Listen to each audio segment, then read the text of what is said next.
Good evening from PLUGHITZ Studios in Largo, Florida. I'm Scott. I'm Abram. And we are here with episode 484 of F5 Live, Refreshing Technology, for November 19th, 2017. This show is a proud part of the Tech Podcast Network. If it's tech, it's here. This week, EA actually listens to gamers, DJI doesn't respect bug bounty reports, and Amazon brings more to the Lord of the Rings universe. Wherever you are and however you're accessing our show, thank you, whether it be through Apple Podcasts, Google Play Music Podcasts, Podcast Play in the Microsoft Store, on Facebook or YouTube, or any of our live platforms, livestream.com, Periscope, Twitch, or Mixer. Thank you for making us a part of your day. This here is F5 Live, Refreshing Technology, the flagship show on the PLUGHITZ Live family of content. We are live every Sunday night, almost every Sunday night, at about 9 p.m. Eastern Time. And there are two ways that you can join us. You can join us live during that time by going to f5live.tv/join us. From there, you can chat with us in the studio. And Abram and I always appreciate getting comments throughout the show, especially on the Pilch Point topic, which will be on in just a little bit. But you can also subscribe by going to plughitzlive.com/subscribe. There you will see this show and our other shows as well, including the Pilch Point with Abram Pilch, our special events feed, the 3000 Brigade podcast, which will be back with a new episode in just a couple of days, and all of our other series as well. I want to apologize in advance. I am a little sick. My throat's a little scratchy, so I might pause occasionally throughout the show to take a drink so that I don't cough in your ears. I think, though, for the spiel, that's it, right, Abram? How are you? Not bad. How are you doing? Other than a scratchy throat, not too bad. Last weekend was a lot of fun. It's a shame that we weren't able to do a show from Anime EY, but that's okay because the 3000 Brigade has a show that will be published soon, and the stage show is we've now done 12 of them. It is, I think, my third favorite. I really enjoyed this. As always. Yep. your 30 seconds of pause. I think this it's hard for me not to call it an episode. This stage show, I think, was my third favorite of the 12 that have been done. And congratulations to the 3000 Brigade cast, because a lot of time, a lot of effort, and it definitely paid off.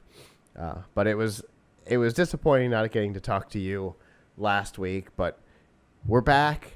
Things are normal again for like a month, which is pretty great. How have you guys been preparing for Black Friday? So much. This is a big season for us because we know that people come to Tom's Guide and Laptop Mag to research their purchases. This is a big time of year for people to buy things, gadgets, both for themselves and as gifts. And obviously with Black Friday coming up and we're really in the season right now, people are looking for that advice more than ever. And we obviously have a lot of deals that we're highlighting on laptopmag.com and tomsguide.com. Sure. We have some listed at the top of the site, and then we also have a best deals pages where we highlight the top bargains of the day, and I'll be talking more during the Pilch Point segment about how to spot a good deal this holiday season. But whether you're finding something as a deal or you're just want to buy something because you need it, we're really battening down the hatches on all of our advice content the last couple of weeks, and at the same time getting in a lot of new laptops because sort of like, I don't know, students handing in their term paper at the last moment, we're getting a lot of manufacturers sending us laptops, getting it just under the wire before the holiday season. Oh, that's funny. So, I mean, it's not just us it's not Sure that they're sending it to us because they're hoping they will review before the holiday. I mean, they are, but it's because they're coming out with it real late. Right. So, one example is Microsoft, who just started shipping the Surface Book 2. Surface Book 2. And we reviewed the 15-inch. It's up on our website from Thursday, and we liked it a lot, by the way. But wow, if you're trying to get people to buy this in time for, Hanukkah or Christmas, you're cutting it real close. Yep. It's It's definitely a dangerous time to be sending this stuff out because you don't want to get mixed in with 100 other companies or models all being shipped together that are going to get stacked up in the order they come in, Well, listen, we prioritize based on what we know people are looking for. Fair enough. That's good. So first of all, if it's a hot product like the Surface Book 2, we're going to, of course, review that right away. And sure. They had us under an embargo to post our review at exactly 9 a.m. and that's when we published it. But other things that come in, sure, there's we've got a lot of recent Dell Inspirons that came in, and they're all very nice, but we do have to prioritize those sorts of things where it's refreshes of something that's not breaking news. Yeah. So to speak. Yeah, that makes sense. It's good that you recognize that there are certain things that need to take a higher priority. Oh boy, if I didn't, my boss would hear about it. Not only do we use some human judgment, but we look at what the search trends are, what people are looking for. Sure. So that makes sense. Well, that's good. We are also stacked up on on review products right now, and we've been publishing those as quickly as we can. So you will see lots of reviews from both of us because we're in the same boat that Laptop and Tom's Guide are, that everybody is panic shipping products right at the end. So I mean, I appreciate it. Listen, I just wish I had more people on the staff so we could be doing getting them done faster because they are important. So of course. Well, with that, obviously everybody pay attention to the websites, pay attention to the social media, because we're all going to be posting a lot of reviews over the next couple of weeks. And with that, let's get into some news.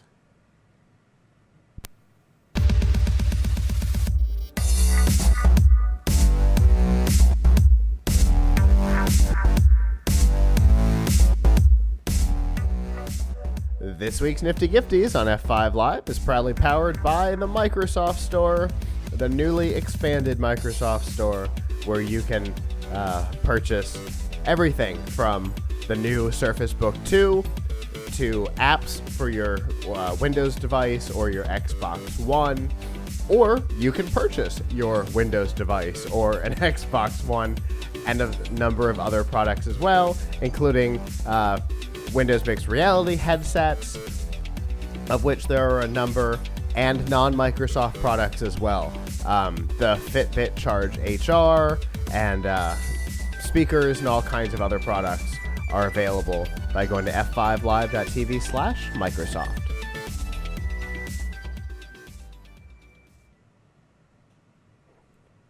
Speaking of, I am still trying to decide whether I like the new icon in Windows for the Windows Store. But that's okay. The one that looks like a shopping bag, you mean? Yeah, the old one did too, but it was tipped a little bit, and now it's flat, and it's gone from having the Windows logo to having the Microsoft logo. I don't know. It didn't have color to it before. It was the Windows logo was hollow, and now the Microsoft logo is colored in it, and it's a little odd, like on the taskbar and stuff. But that's okay. It's a splash of color that you can always remove. Can you remove it though? Can't you? You can't unpin it? Yeah, you can Well, unpin you can it. unpin the app, yeah. But I like to keep Huh. the store down there. Okay, well. I'm still. It looks weirder on the Windows Phone on the tile. That's where it looks really bizarre. On the desktop, it doesn't look bad, but on the phone, it looks a little bizarre. Anyway, let's talk about Germany. I know, weird transition. So Germany this week has banned the sale of smartwatches for kids because the government has classified them as spying devices. Now, that might seem bizarre, but let's get you from the start to where we are today. Some of the devices, particularly ones that aren't sold here in the United States, have the ability to be triggered remotely for a number of things, right? Like even the ones that are here, I know at CES, I think both of us have interviewed a couple of companies, I think one in common, that offered a smartwatch for kids that allowed parents to track the GPS location of their child. And so that's kind of common, and that's an ability to trigger it remotely. But in this case, the device in question that I guess reclassified smartwatches in Germany was the fact that there's a microphone built in that can be triggered remotely as well. And so what parents were doing was, helicopter parents in particular, were triggering the microphone remotely and listening in on their children's teachers during class. Okay, I can see how a teacher might find that annoying, but not particularly harmful until the parent comes storming in because, the teacher gave homework or, those kinds of parents. Said something they don't like, yeah. Yeah, those kinds of parents, it used to be 90% of the time with the students and 10% with the teachers, and now it's kind of flopped for some teachers. Those kinds of parents are the ones that would be triggering this microphone remotely. But the government made the leap from parents listening in on teachers to these things are spy devices. And they're concerned about espionage. Which, okay, right off the bat, the idea that there's an electronic device out there that allows you to turn on a microphone and listen around. Okay, I can see that, but that device has to be in a place where espionage might happen, right? Like, isn't that right. Isn't that an essential part of this? Are we expecting 8-year-olds to be around classified conversations? So let's try and play this out to its logical conclusion, right? Supposing, I remember hearing years ago, and I thought this was a crazy story, but you could see the logic of it once you started to get it. I remember somebody telling me, I don't know if this is true, but I'm sure it was, that Teddy Ruxpin or one of those, Teddy Ruxpin, was not allowed in CIA headquarters because it had, and it was, that's crazy. Well, first of all, who would bring Teddy Ruxpin to CIA headquarters? Right. But is it bring your kids to work day or something? But, it could be used as a recording device. Is that true? Could Teddy Ruxpin have been used as a recording device, the original one? Because the new one certainly cannot. But that's an interesting question. I mean, it was a cassette player, but I don't know necessarily that it could have. I mean, with a little bit of modification, it could have been. Right. So perhaps they couldn't tell. Hey, this could be a recording device. Sure. So we don't know if it's been modded, and it's just easier to assume that it has. Right. So don't, no recording devices. Sure. Got it. So this is a recording device. Now, here's the problem, though.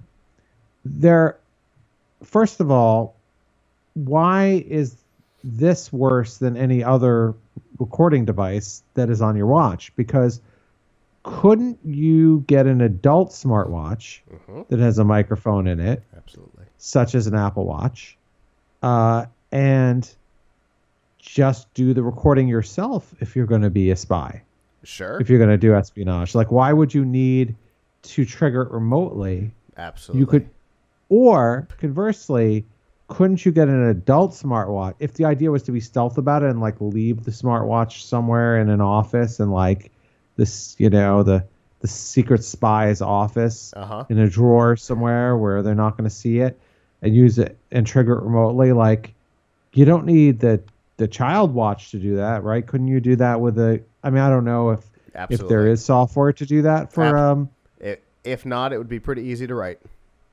Right. Right, exactly. So banning the kids watch doesn't really make a lot of sense when adult watches could be used for that purpose also, as could recording devices, there's a million phones. There's a million different things that can be used as recording devices now. The fact that it can be triggered remotely, which it's not the only thing that can be triggered remotely, doesn't make it unique and special. And if you don't want someone to use the device for espionage, don't allow the device in a secure location. They didn't ban Teddy Ruxpin from Toys R Us, right? Just because they banned it from the CIA headquarters, right? What's okay for the playroom may not be okay for the secret government facility. Like, it's indeed. I'm sure you also cannot bring a protractor into a secure location because it could be used as a weapon. I don't know. Like, what other things from school are probably not appropriate in the spy agency? I don't know. So a lot of things, what if your, Trapper Keeper is a spy device? I don't use Trapper Keeper anymore. There were Trapper Keepers that had little recorders in them before I think the brand went away for recording voice notes. See, I miss Trapper Keepers. Anyway, so to your point, it is ridiculous because they're trying to solve a problem that doesn't exist, or if that device is suspect, then so are a million other devices that are not on this list. Now, you think it's ridiculous? Now, let me one-up it for you just a little bit. In addition to banning the sale of these devices in the country, the government is asking parents who already have one to destroy them. Well, I guess that's consistent, right? Like, Indeed. If you consider it to be dangerous, why let it continue? If you're all in, you're all in, I guess, right? I guess so.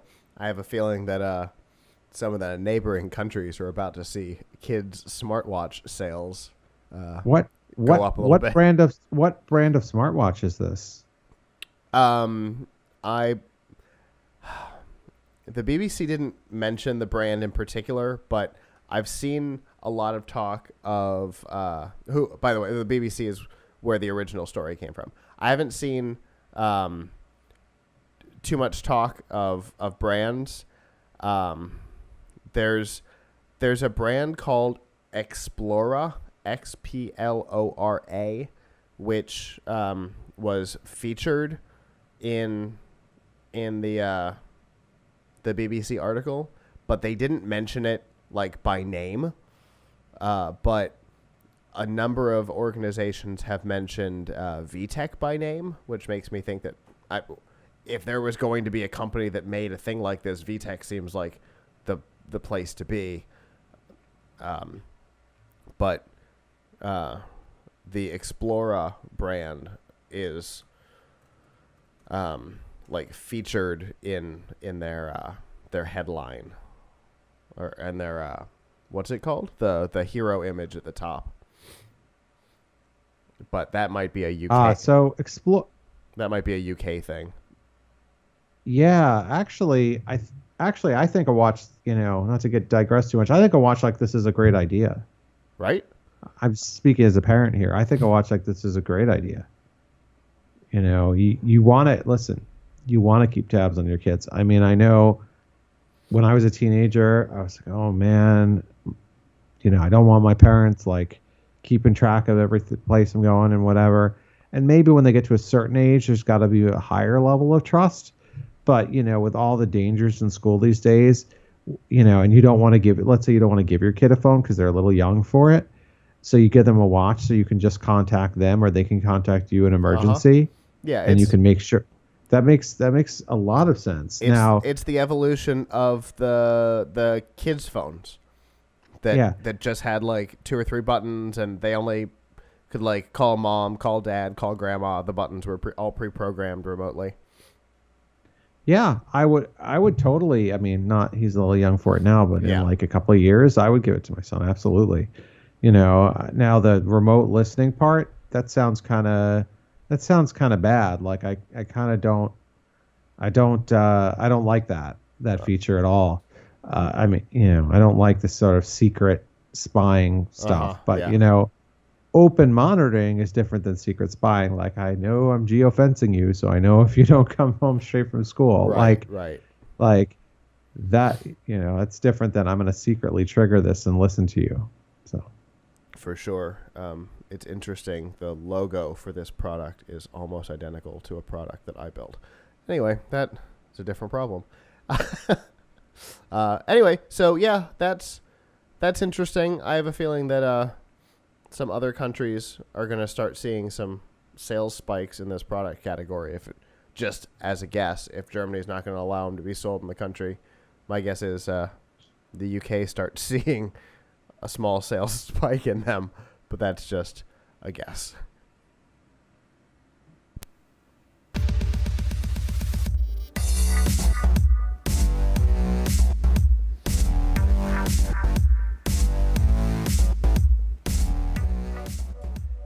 This week's Pilch Point with Abram Pilch is proudly powered by Monster Products. The headphones on my head right now. The Monster Elements, available in a number of colors and available in on-ear, over-ear, and in-ear styles as well. There's also the Clarity Bluetooth Designer Series, which I'm looking at right now and is really slick looking, and they seem to have solved my one complaint with these. And obviously, there's more than just that as well. There's sports headphones and wired and wireless and speakers. Everything from the tiny little hotshot to the giant monster blaster, and all of the cables and power to connect to them and all of your other devices as well. And you can find all of those products by going to f5live.tv/monster.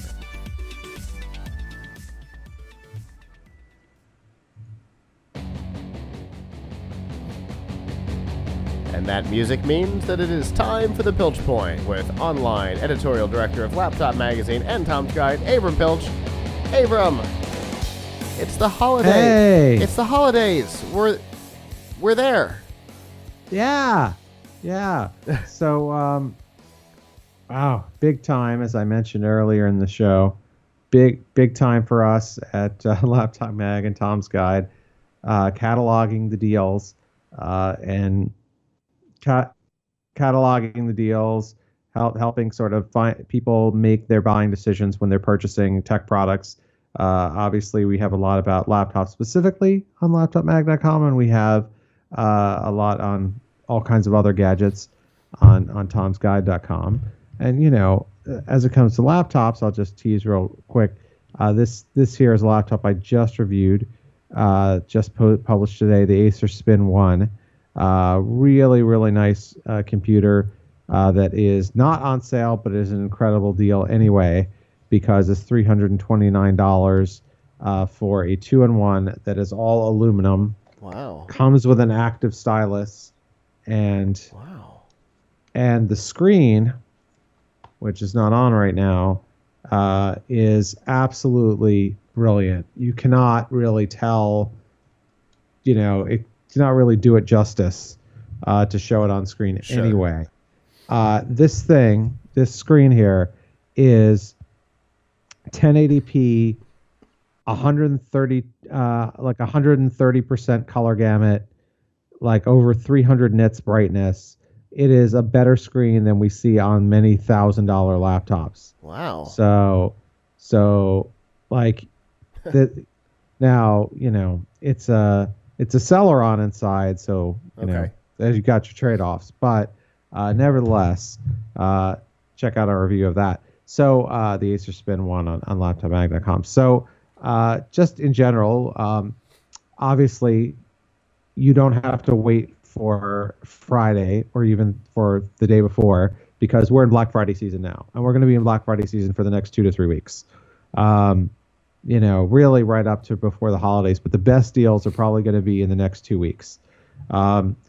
So how do you know what is a good deal and what is not? First of all, you got to have a strategy. Your strategy should be not, oh, let me see what deals are and I'll just buy some stuff. I mean, by all means, check out deals, and there may be things that you didn't realize that you needed. There's always room to buy another micro SD card. Sure. There's always room to get another USB hub. Sure. But you should have a game plan. What are the things that I really am looking for, and what would I want to pay for them? Like I always have a couple of things that are like, yeah, I really could use this device right now. For example, right now, the device of the moment for me is a new color laser printer. So I will be looking to see what are the prices on color laser printers.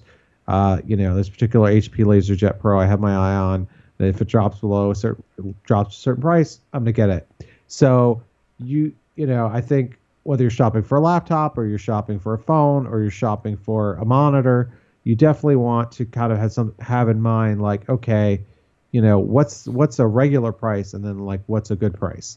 So you always want to compare the deal price of a product to the current price on other sites, because what one company touts as a deal may be the regular, like, it may be a hot deal on, Tiger Direct, but it might be the same price it is always on Amazon. Sure. So you want to check against some of the major sites like Amazon and Newegg. You want to use price history tools like camel.com, which tells you what the price history is on Amazon for any given product. So is this actually a lot lower than it usually is? Is it the lowest it ever was? Obviously, you don't want to buy something just because it's cheap. You want to buy something because it's a good deal and it's something that you actually need or want.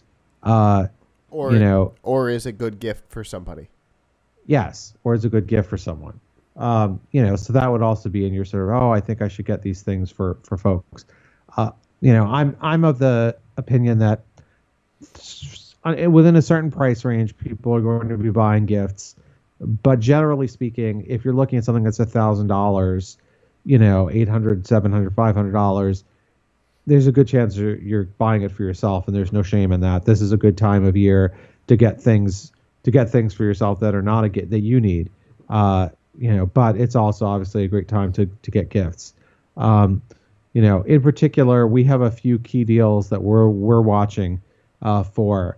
The Dell XPS 13, our favorite computer, our favorite notebook overall, favorite consumer notebook, the one that I brought on the show a few weeks ago, was on sale this past week for as low as $930 when it is normally $1,250 with a Core i7 processor, 256 gig SSD, and 1080p screen.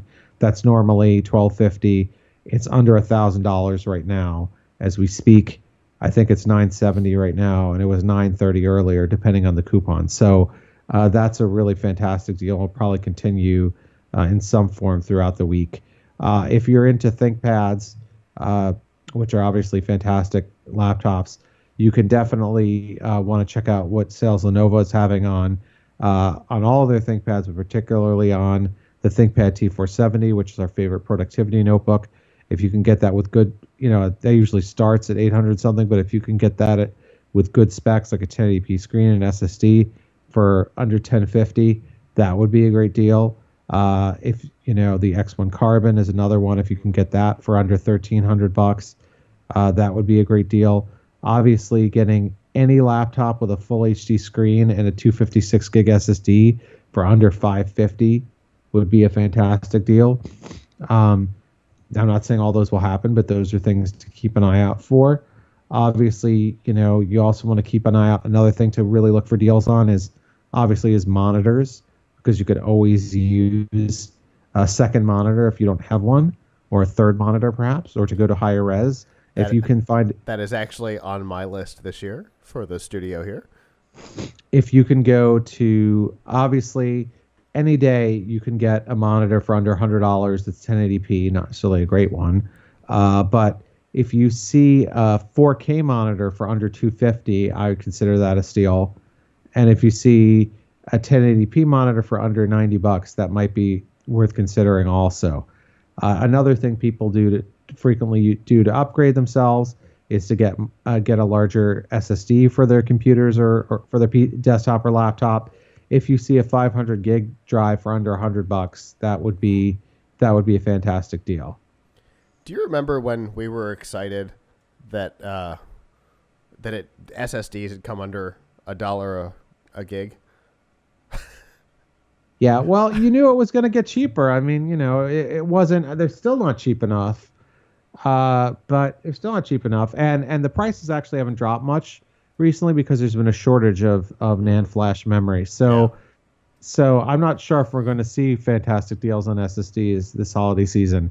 But if you do, that's something to keep an eye out for sure. Because I sure remember days when I was saying, like 64 gig it'd be lovely to have a 64 gig SSD. I'll make the trade-offs.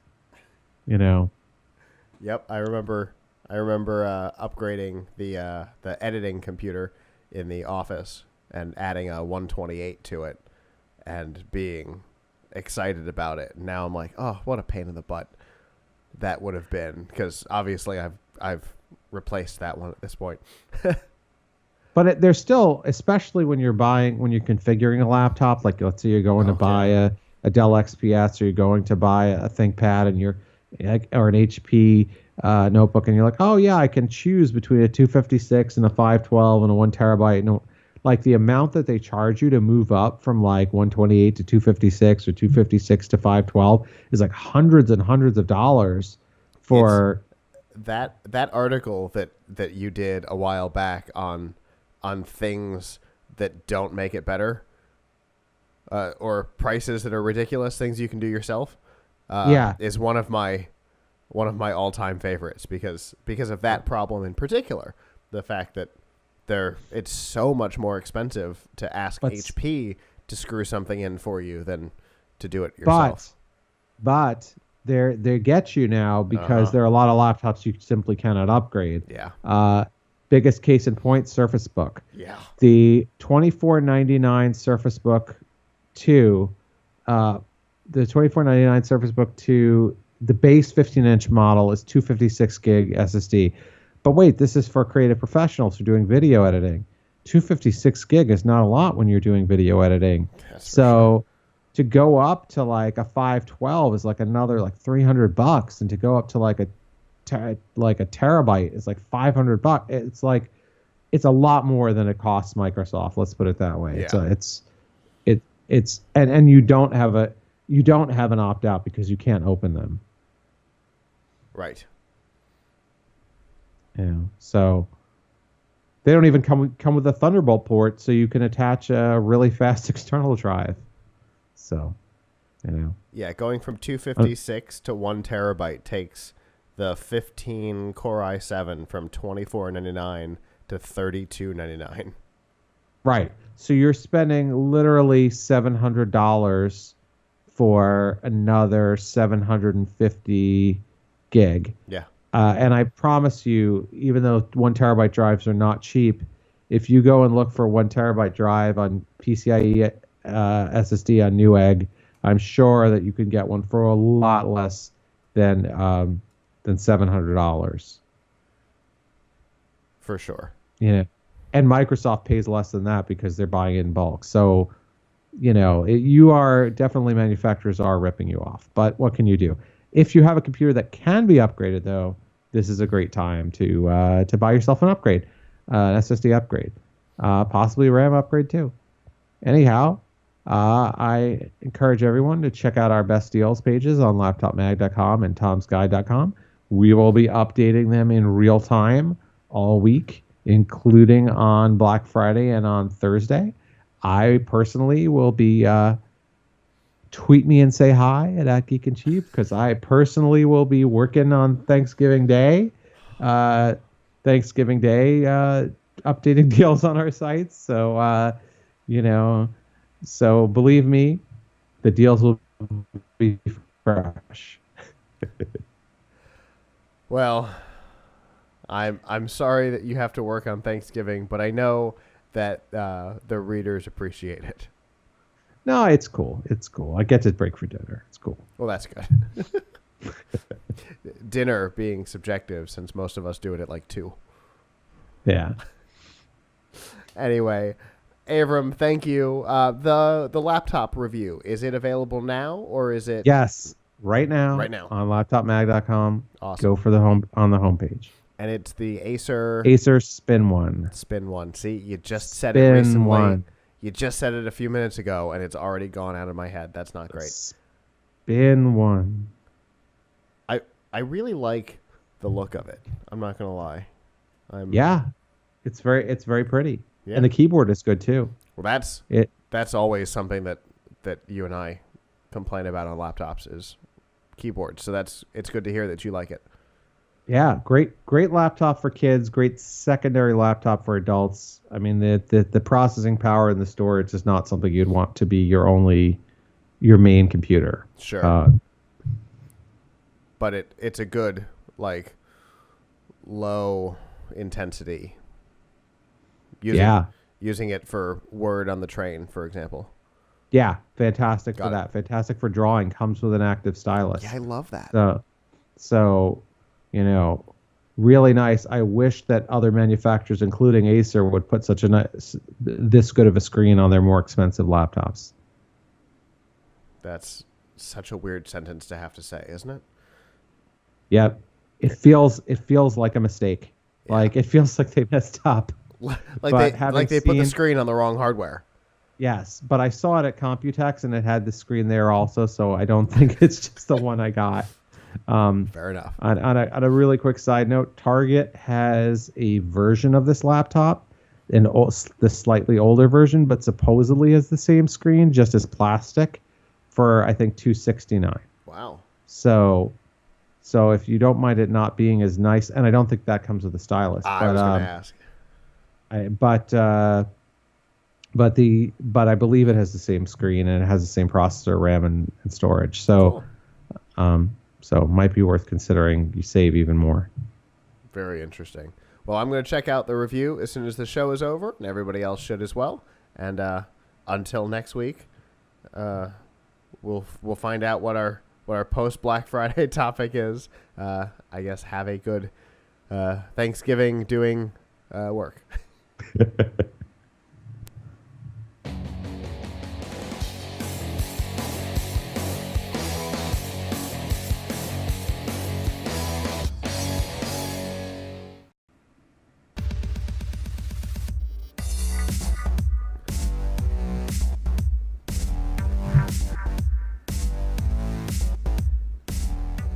This week's Extra Life on F5 Live is proudly powered by Razer. All of the gaming accessories that you could possibly need to power your to level up your gaming experience are available at the Razer store. Right now, there is a Razer backpack that is available for free when you buy a Razer Blade laptop. Obviously, there's more than that. There's keyboards and mice that are unbelievable, by the way. We have them here in the studio and in the office. And then they've got all kinds of other devices like the Razer Blade Stealth and in variety of configurations, and their new programmable LED strips that allow you to customize more of your space using the existing Razer platform. You can find all of those products by going to f5live.tv/Razer.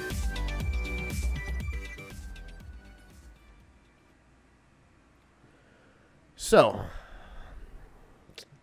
the topic of the week, kind of like in general, even almost outside of gaming, just like the topic of the week was the launch of Star Wars Battlefront 2 and the controversy leading up to it.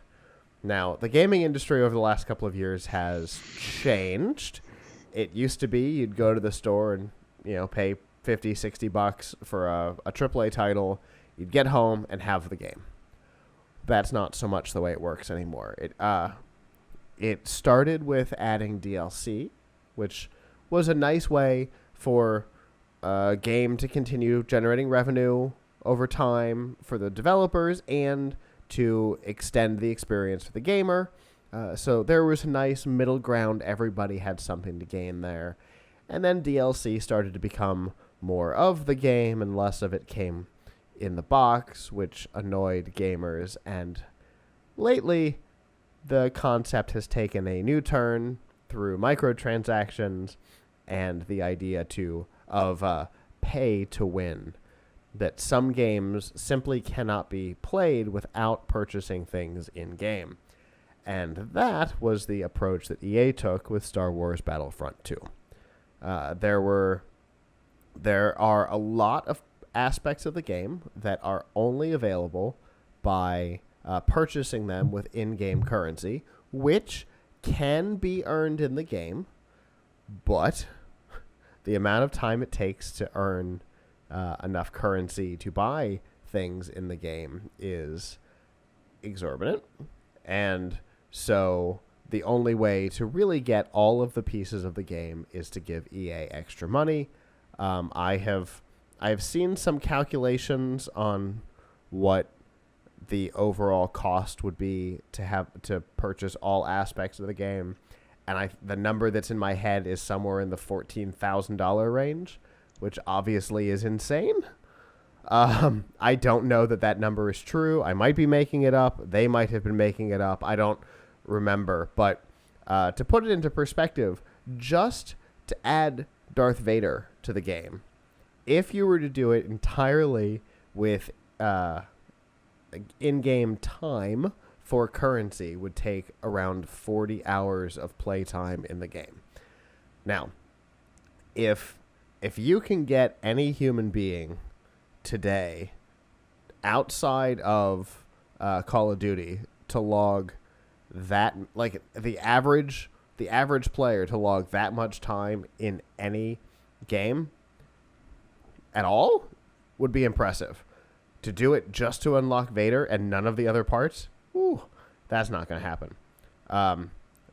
So obviously money was going to be an aspect of this. However, the internet and particularly Reddit went crazy complaining about this business model, and so EA has actually turned off in-game, and we don't know if they have changed the currency model for making purchases in the game, but they did apologize, kind of. They apologized saying that they were sorry they didn't get it right, which obviously does not mean we're sorry we included microtransactions, just we're sorry that the way we included them did not make you happy, and then said, don't worry, they'll be back. So the gaming community today is mostly happy, but knows that at some point in the future, and probably the semi-near future, EA and DICE are going to gut punch them again. So I think EA saw that they were going to be in some pretty, like, Justice League style financial trouble and tried to avoid it. For those of you who haven't heard, this weekend has not been good for that movie. Anyway, yeah, so I think that they were really afraid that people were legitimately not going to buy the game because people are starting to get annoyed with EA, and like this would be the thing I think that would push people over the edge and back away from EA. What do you think, Abram? Yeah, I mean, it is a little bit crazy how games kind of come at you with their hand out, and man, it's tough. I'm just going to count this with a parent perspective. It is tough when you have kids. Now, I don't think Battlefront is made to be played by. Who would you say? How old would you say people are to start playing Battlefront? I think it's rated T. Okay, but even if you had a teen, right? You know, like with my son, he totally doesn't even understand the concept of like things. You know, we try to make him understand the concept of expensive and too expensive, whatever. But like, yeah, you know, let's say you got this as a holiday present for your teen, and they're like playing it like, hey, mom and dad, I really want to unlock Darth Vader. Uh-huh. This game is really boring without Darth Vader. I mean, yeah, that's lame. It's really lame, but unfortunately, it's part of a really lame trend. Now a lot of things that do this are freemium games where they don't try to charge you money to get in. They're just trying to get you addicted so that you then start paying them. So that would Asphalt games like Asphalt Mm-hmm. are all about like, Yeah. man, I remember starting to play Asphalt with my son a while back on the phone. I was like, wow, this game is fantastic. I wish I could just buy the game and not have it try and get me to buy things, because now I can't like give him the phone to play it or give him the, because like, wait, he's going to buy stuff or he's going to, and just like that, or he's going to need to, right? Yeah. So, yeah, it's frustrating. It seems to permeate all aspects of gaming. Like we got this game. We were playing this game a couple months ago, called Skylanders on the PlayStation. Yeah. It's one of those Toys to Life games. Like you take the things and put them on. So you start playing the game, and then you find out that there are certain kinds of vehicles and certain kind of characters you need to play certain missions. And like you can get to the end of the game. To their credit, you can get to the end of the game, but you keep encountering these things that are like, hey, would you rescue this underwater thing? And my son's like, we don't have a sea vehicle. Come on, can't we just go get a sea vehicle? Now, at least there it wasn't in-game transaction. You had to go to the store or order a piece and put it on the platform. So there was that barrier to entry, but thank goodness. but yeah, it's frustrating because it feels like you bought this and then they're advertising to you in the middle of it like, but you already got my money. Uh-huh. How much do you want? More. So apparently. So I have the math. 3,111 loot crates, which will require 4,528 hours of gameplay.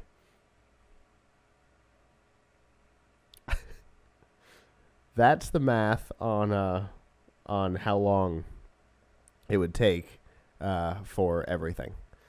And that comes out to a grand total of $2,100 of real world money. You probably could get a job working at like minimum wage and make more than that for your time. Right? I mean, I don't know. Maybe playing Star Wars Battlefront is better than the job you would have gotten, but I'm just saying. Yeah. Well, it is a little less than 50 cents an hour. Yeah. Anyway, obviously this has created a couple of problems. One, the fact that gamers have been mad at EA. The other problem is a bigger one that we won't discuss tonight, but perhaps we'll bring up in a future show. And that's the idea of the legality of these loot crates, or the range of legality of loot crates, depending on what it is. The ones in Overwatch are given to you, in game, pretty regularly, and you get random items in it. But if you have to pay for them with real world currency, the current conversation is that gambling? And a number of countries are beginning to investigate it, including the United States. So that will be an interesting story to follow over the next probably couple of weeks. It's probably way too early to have too great of an idea of where people stand on it to be able to discuss it, but it's definitely something that I think Avram and I will have to deal with at some point, maybe before the end of the year. It's interesting. Man, is the government going to try to charge you income tax on those things then? I don't know. I don't know where it's going to stand. It's going to be fascinating. Like if you win loot crates, do you have to report? Are you going to have in the game if they have value and it's considered gambling? I mean, don't you have to if you win a certain amount of money, don't you have to declare it as? Are you supposed to declare it? Yes, declare it as income. You're definitely supposed to declare it, and the company that is issuing the quote unquote bet, the gamble, has to have a casino license, which means they have to exist in one of like very specific places in the United States. So this is going to be fascinating to follow. It is, like I said, it is way too early to see if the government's just going to go, all right, well, this was a waste of our time, we're out, or if this is going to head anywhere. So we'll wait until it starts to head somewhere to really weigh in on it. But just know that several governments are in that space. And also, I did look it up. EA has backed down the hour requirements for getting things. So at least that's good. Anyway, I guess kind of congratulations to EA and congratulations to Reddit for accomplishing this, even if it's only short term.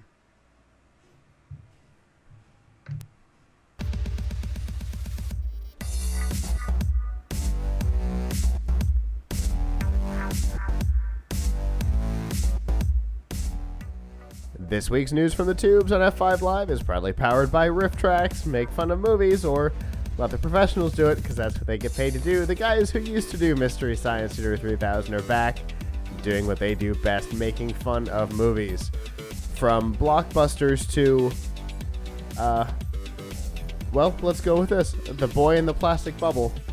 They've got a little bit of everything. The way it normally works is for a couple... I love when I use a good title and I get Abram to laugh. The way it works is for John Travolta was in that, wasn't he? Yes, indeed. Okay. For a couple of bucks, you download the MP3, play it along with your DVD, Netflix, Amazon, wherever the movie happens to exist, and laugh. From time to time, they do some live events, which for 2017, the slate has been finished, but we have some new ones that will be coming in 2018 that will be announced after the first of the year. They will probably do a Kickstarter or Indiegogo to fund them like they have in the past. We will keep you updated on that. And of course, they also have short films available as well, and you can find all of that by going to f5live.tv/rifftracks with an X. In case you're curious, The Boy in the Plastic Bubble is on a Black Friday week special, $2 off. So, oh man, I think that one makes fun of itself. Yeah, you know what? In my experience, the ones that do that are the ones that they have the most fun with. Because the Sharknado stuff is some of my all-time favorite. And those films were made as a joke on themselves. So, seeing those in the theater live, wonderful. Anyway, that's not what we're going to talk about. Let's talk about bug bounty programs. They've become fairly popular, especially in the last year. Microsoft, Google, Apple all have them. The smaller companies are starting to get involved as well. Everybody basically wants to outsource their security issues, I guess, to people they don't know. Whether you like or dislike the idea of a bug bounty program, they exist, they are popular, and not every company knows how to implement one. A great example of that is DJI. I think everybody knows DJI. They may not know them by that name, but you have encountered the Phantom drones either out in the wild, or a friend has one, or somebody considers himself a filmmaker and has spent a lot of money on one. I think the brand name is common enough that everybody has probably encountered it at some point, and they're made by DJI. The company in August announced a bug bounty program, not unusual, but did not have like a user guide on what was or was not included in the program, because depending on what they're looking for, maybe server stuff may be off the table. Maybe they're just hoping you'll find problems with their firmware or their mobile app or something like that. There was absolutely no guidance from the company on what they were looking for or what they were willing to pay for. And so the community obviously has been confused and has tried to contact the company. One person in particular, whose name has gotten away from me, Kevin Finisterre, I think is how you pronounce the last name. Kevin did a bunch of research on GitHub in particular, the source of most inappropriate information in software, and discovered that there were some problems created by DJI. And so he contacted the company and asked them what was included. Is server stuff included? If there were problems with the company securing its own data, would that be included? They told him absolutely. Server stuff is 100% included. And so he set about looking for holes. And the holes he found were many and myriad and terrifying. He was able to get a hold of their SSL certificate, their public and private keys for their Amazon Web Services account, all by just looking at code submitted to GitHub. By the way, if you're submitting code to GitHub and making it public, think before you do. Don't include your database keys. Do not include your cloud keys. Pay attention to what you're actually uploading to GitHub. Anyway, so DJI had uploaded their SSL certificate, their public and private keys for Amazon, and within pretty short order, he was able to access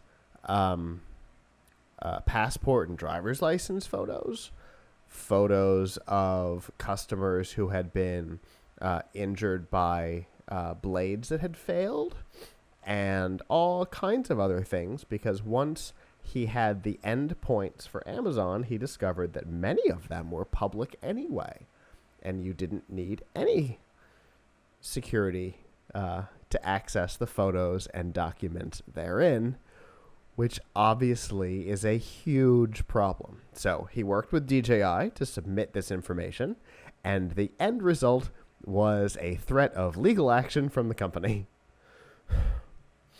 Which, what? This guy is trying to help you. Before they threatened legal action, they offered to hire him and then almost immediately threatened him under Chinese law, which I thought was an oxymoron. Anyway, so obviously that was a bizarre turn of events, and on top of being threatened with legal action, DJI has actively started a smear campaign against the guy online, trying to discredit him as a reputable security figure. Which is the weirdest response from a bug bounty program ever. There have been weird ones, but this is the weirdest that I've encountered. Have you heard of anything even close before? No, but but now that I'm hearing about this, definitely makes me think twice about getting one of their drones. Because because I think it's outrageous that a company would do that to someone who is trying to help them on their own request, no less. Mm-hmm. But that it really shows that they don't care about security. Yeah. Because I think that they're threatening this guy because they're embarrassed. Yeah. Which would explain Which would explain the smear campaign too. You know, they're embarrassed. But you know what? They should be embarrassed. Sure, absolutely. This is And massively compounding embarrassing. compounding that through bad behavior, you know, only means that you haven't learned any lesson from this, and you really don't care about user security and privacy at all. You just care that you were caught. Yeah. So you know, that, you know, that makes, you know, you really got to think about companies that are storing your data in the cloud. Can I trust them? Right. I don't know. It's especially if you're dealing with something like, okay, so obviously the first thing you think when you hear that there were driver's license and passport photos, your first thought is, what? But one of the things that DJI offers is the ability to process the license for the FCC in the United States. They have a whole process for filing that on your behalf. So it's not, once you know that, it's not all that bizarre that information exists. But what is bizarre is the fact that the endpoints are unsecured. I mean, obviously we have unsecured storage endpoints, but we want you to be able to download our show. It all depends on the data. If I had, you know, social security numbers, I wouldn't make that endpoint public because that would be a terrible idea. Right. And I haven't set up an Amazon storage account in a while. It's probably been 5 or 6 years. So I don't know if they default to public or private, but I know that Azure's blob storage defaults to private, and you have to make it public. So if Amazon behaves the same way, that means that they this was a change that had to be made actively, which is interesting. Maybe that was their way of sharing it with the FCC. Maybe. Listen, we don't have to give you guys a password, so just here's a page you can go. Yeah. Yeah, that's, you know, yeah. But that's wow. That's what the keys are for. You're supposed to be able to have at least, again, through Azure, I know that there's a primary and a secondary key, so you could send a secondary read-only key to the FCC so that they could access the thing without making it available for me to see your passport. Or maybe Amazon's thing isn't as robust. I don't know. Again, I haven't used AWS in a number of years. You know, Amazon sounds like sloppiness on the part of DJI. Yeah, almost certainly. I can't imagine that there's not a secure with key capability on Amazon. That would be insane. And if there's not, then they shouldn't be using it like that. Yeah, then they should be in Azure where it does exist. Either way, you're absolutely right. Either way, it is totally on DJI, because if it's not possible, you shouldn't be using it. Yeah. Anyway, so clearly this story is developing. It's nowhere near done. The information that he collected, since the company was not interested in the data except through a contract that his lawyer referred to as insulting, and designed specifically to silence anybody who knows what's going on, he decided not to accept the $30,000 bug bounty that was offered him, and has made the information available as one would expect. Not like he didn't release, here are the keys that DJI screwed up. He said DJI screwed up and made their keys public. Things like that. Hopefully they're fixing it now that the information's out there. But this is just getting started. We will likely keep people apprised on any new developments, because for me, it is beyond fascinating. And one of the reasons why I never participate in bug bounty programs.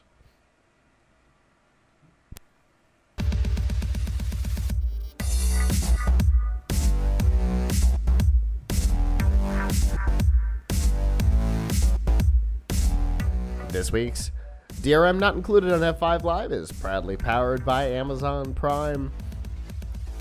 We know that we get free shipping.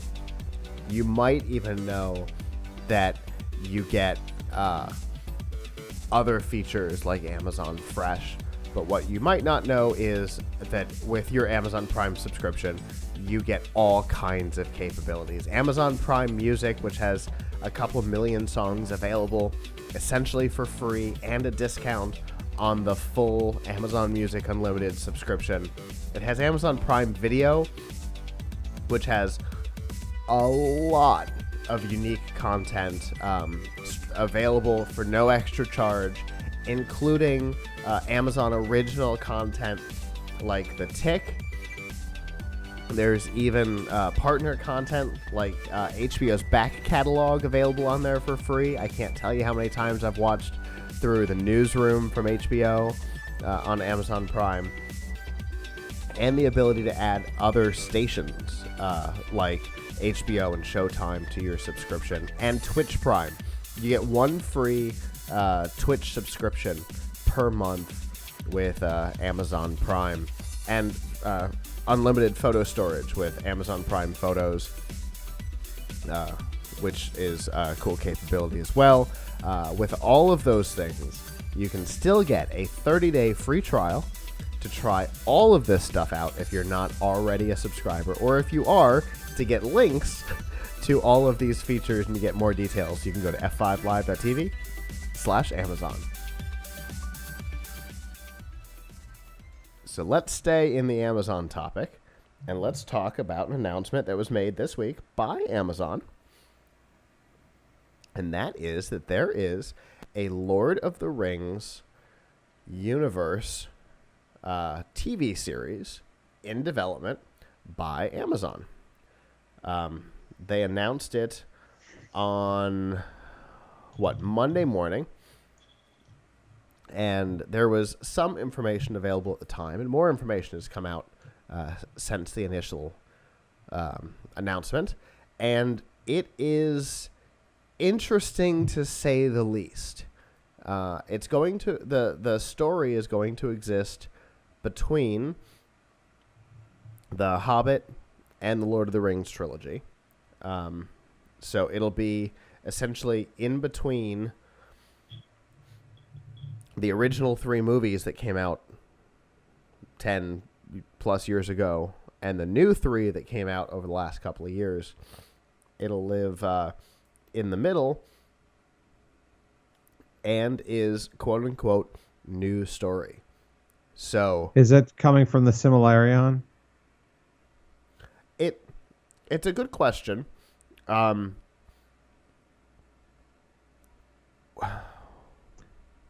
is this supposed to be a continuation or part of Peter Jackson's, I don't know what you'd call it, universe?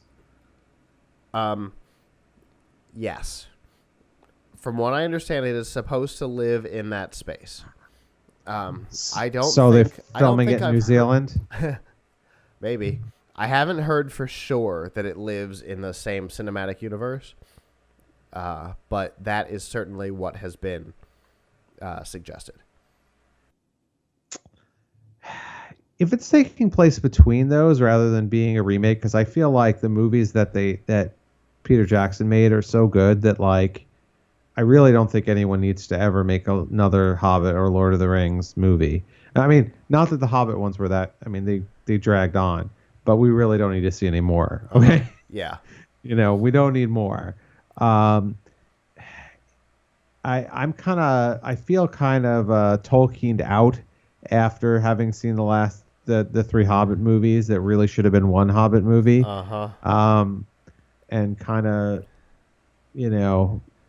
frankly, were kind of boring. It was originally to me. It was originally supposed to be one movie. Yeah, they really wanted to milk it, and It's the reason why Peter Jackson was brought back in. The original director refused to do his 3 films. Yeah. So I get people are trying to, I don't know. I would try watching it, sure. Sure. On the, there's a lot of great stuff that hasn't been mined in this world to be doing shows from. But if they want to try it, I'm certainly, willing to watch an episode or two to see how it turns out. I won't say I'm excited for it, Yeah.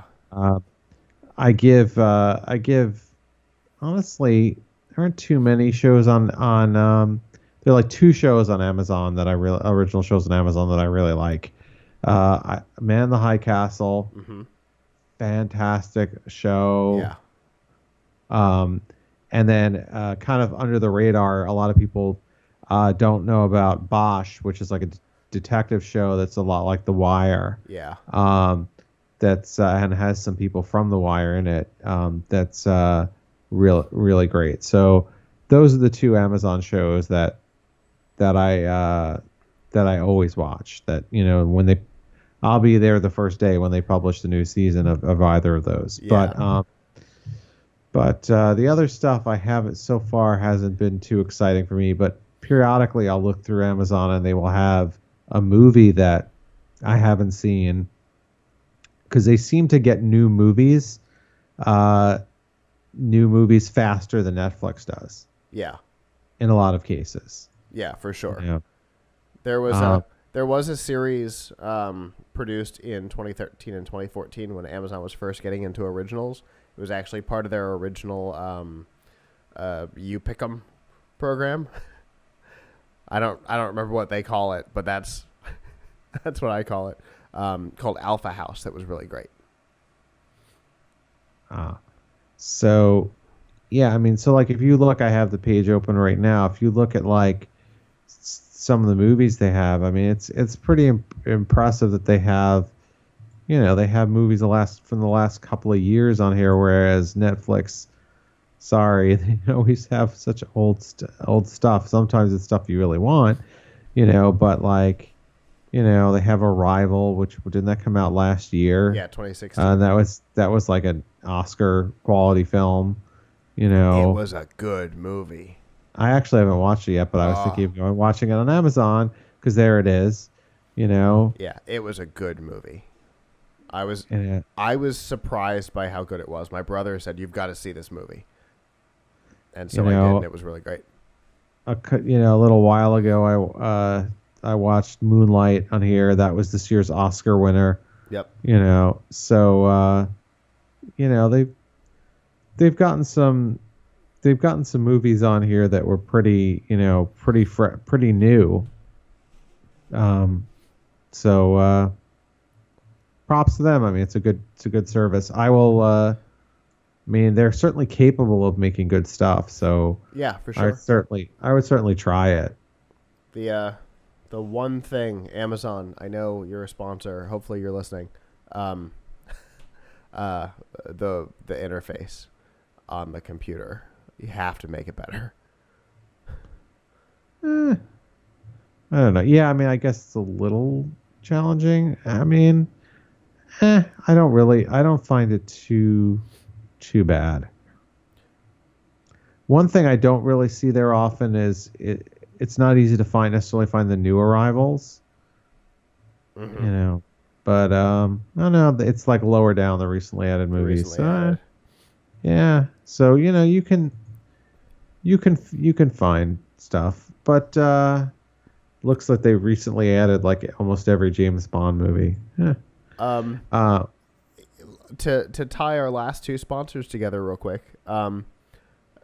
Under recently added right now is the riff tracks of Santa and the Ice Cream Bunny. Oh, wow. So there you go. Which, by the way, is wonderful. Anyway, keep going. So yeah, I think somebody should. I think it's definitely worth watching, or worth considering. Yeah, I'm looking forward to seeing it. It'll be interesting. They haven't announced when it'll happen. What they have announced is that they have already made a multiple season commitment. and that there is already potential for a spin-off series as well. So they are very excited about it. Spin-off of the spin-off? I don't have control over this. I can only tell you what Amazon has said. So it'll be interesting to see what happens here. Obviously, Amazon's excited. Clearly, the estate must be excited, or they wouldn't have gone for this. Because if you remember the disaster that happened the last time they tried to do a series, it's the reason why we didn't get the movies for so long. Because the estate didn't want to try and do anything ever again. And luckily, Peter Jackson talked them out of that. But it was bad. So they have obviously had commitments made to them that made the estate happy. So I'm hoping it'll be good. Obviously, we have nothing to go on except that everything else that's been produced over the last decade in the universe has been good, and Amazon is doing okay with their original stuff. I think that's the extent of what we have to go on right now. But fingers crossed. Right? Yeah, I mean, I hope it's good. I have high hopes. Absolutely. Well, that is our show. Thank you to those of you who have joined us live. I've seen we've had some people in all of the chat rooms this evening. Thank you for joining us live. If you're not able to join us live, that is okay. You can go to PLUGHITZlive.com/subscribe and join us on all of our series at your leisure. We were off last week. We're back this week, and we are back for the next couple of weeks leading up to the holidays. Abram and I will have to discuss what the schedule will look like into the holidays, because both Christmas Eve and New Year's Eve are on Sundays. So probably not the night to do a show, but I don't think we should leave you guys hanging for that long. So maybe we'll have to shift to another night and see what works. But we do have the next couple of weeks pretty normal, which will be good. And like we said earlier, Laptop Mag, Tom's Guide, and PLUGHITZ Live are all publishing reviews, end of the year holiday reviews at as frantic a rate as the products are coming in, if we can. So keep an eye on all three sites for new product reviews, and we've got some unboxing videos to go along with some of our product reviews. So content galore over the next couple of weeks. And I guess on that note, on behalf of the staff that's not here, I'm Scott. I'm Abram. And we will see you guys back next week. Have a good Thanksgiving if you're here in the United States. Ciao.